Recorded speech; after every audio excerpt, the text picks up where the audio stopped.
पहाड़ हमेशा से ही सुकून देते हैं, लेकिन महानगरों में इस बार गर्मी जल्दी पड़ने से पहाड़ों पर सैलानियों का आना अभी से शुरू हो गया।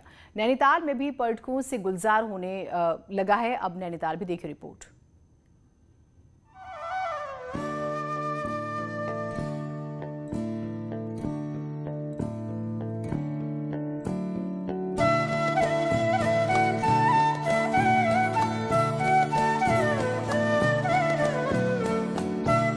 आमतौर पर मैदानी इलाकों में फरवरी में मौसम गुलाबी रहता है, लेकिन इस बार फरवरी में ही गर्मी ने दस्तक दे दी है, जिससे मैदानी इलाकों के लोग पहाड़ों की ओर रुख करने लगे हैं। इसी के चलते हिल स्टेशन अभी से गुलजार हो गए हैं। इन दिनों नैनीताल में पर्यटकों की संख्या काफी बढ़ गई है और सबका कहना है कि गर्मी से राहत के लिए नैनीताल आए हैं। रामपुर में मैंने फरवरी में पहली बार इतनी गर्मी देखी है अपने लाइफ में, जहाँ तक मुझे याद है। और यहाँ पे जब आई तो मैं फर्स्ट टाइम आई हूँ यहाँ पे, और मुझे यहाँ पे काफ़ी ठंड लग रही है कि काफ़ी अच्छा वो लग रहा है मौसम वगैरह। वहाँ पर इस जो फरवरी में वहाँ पे गर्मी है, वो यहाँ पे बहुत ठंडक है, और वहाँ उस गर्मी को निजात और ठंडक पाने के लिए हम यहाँ पर नैनीताल में आए हैं। वहाँ पर बहुत तेज़ गर्मी हो गई है, पंखे चलने स्टार्ट हो गए हैं। हमें रात को पंखे चलाने पड़ते हैं, दिन में भी पंखे चलाने पड़ते हैं, और यहाँ पे बहुत ज्यादा ठंडा मौसम है। इधर पर्यटकों के आने से स्थानीय कारोबारियों के चेहरे खिल गए हैं। कोरोना के चलते मंदी का मार झेल रहे स्थानीय कारोबारियों ने अब की बार कमाई बढ़ने की उम्मीद जताई है। हमें उम्मीद है कि पिछले साल जो लॉकडाउन की वजह से कस्टमर पूरा बंद था, इस समय इस साल आने वाले सीजन में बहुत अच्छा काम रहेगा। उम्मीद है कारोबार अच्छा होगा, बहुत अच्छा कारोबार होगा करके उम्मीद तो हम करते हैं। तो अगर आपके इलाके में भी गर्मी ने दस्तक दे दी है तो आप भी पहाड़ों की सैर पर जा सकते हैं और साफ ताजी हवा का आनंद उठा सकते हैं। वीरेंद्र बिष्ट, न्यूज़ 18 नैनीताल।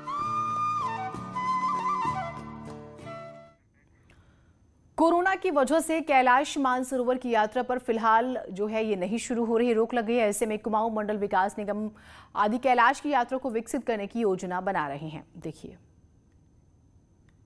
ऊंचे ऊंचे पर्वत, पथरीली और नुकीली पहाड़ियों को चीरती हुई सड़कें और पर्वतों पर जमी बर्फ की वादियां, सब मिलाकर एक रोमांच का अनुभव कराते हैं।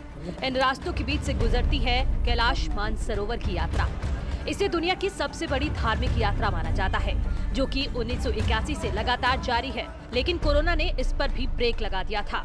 आम दिनों में तो इस वक्त कैलाश मानसरोवर यात्रा की तैयारियां जोरों पर होती हैं, लेकिन इस बार इस यात्रा को लेकर ना तो विदेश मंत्रालय सक्रिय दिखाई दे रहा है, ना ही कुमाऊं मंडल विकास निगम। ऐसे में माना जा रहा है कि पहली बार लगातार 2 साल तक ये यात्रा स्थगित रहेगी।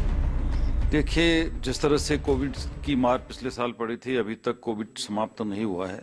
तो चाइना में भी अभी कोविड समाप्त नहीं हुआ, तो मुझे नहीं लगता इस बार भी हम इस यात्रा को करा पाएंगे, क्योंकि नहीं तो अभी से तैयारियां शुरू हो जानी चाहिए थी। कैलाश मानसरोवर की यात्रा के लिए भारत चीन पर भी निर्भर रहता है। ऐसे में कुमाऊं मंडल विकास निगम आदि कैलाश यात्रा शुरू करने की योजना बना रहा है। इसके लिए सर्वे भी कराए जा रहे हैं, साथ ही इसका पूरा इलाका भी भारत में ही है। सर्वे करूंगा जहां पर ब्यास गुफा से लेकर के कौन कौन से 2 रास्ते, एक रास्ते से आना, दूसरे रास्ते से वापस निकलना, और तमाम दर्शनीय स्थल वहां पर हैं। अब तो बहुत सौभाग्य का विषय कि रोड काफी दूर तक पहुंच चुकी है। तो आदि कैलाश को हमारे धार्मिक पर्यटक स्थल के रूप में ज्यादा विकसित करने का मेरा मन है, ताकि हमें कभी किसी प्रकार की बाधाएं न आए। मानसरोवर की यात्रा न कर पाने वाले श्रद्धालुओं के लिए ये राहत की बात है कि उन्हें आदि कैलाश की यात्रा करने को मिलेगी। इससे पर्यटन को भी बढ़ावा मिलेगा। विजयवर्धन उप्रेती, न्यूज़ 18, पिथौरागढ़। उधर टिहरी झील में फेरी बोट संचालक करीब 2 सालों से पेमेंट को लेकर पुनर्वास विभाग के चक्कर काटने को मजबूर हैं, लेकिन उनका पेमेंट नहीं हो पा रहा। फेरी बोट संचालकों का पेमेंट जनवरी 2019 से नहीं हुआ है और करीब 1.5 करोड़ का बकाया चल रहा है। मामले में पुनर्वास निदेशक का कहना है कि भारत सरकार में इस संबंध में बैठक तो हो गई है, जल्द ही टीएचडीसी द्वारा पैसा रिलीज करने की उम्मीद है।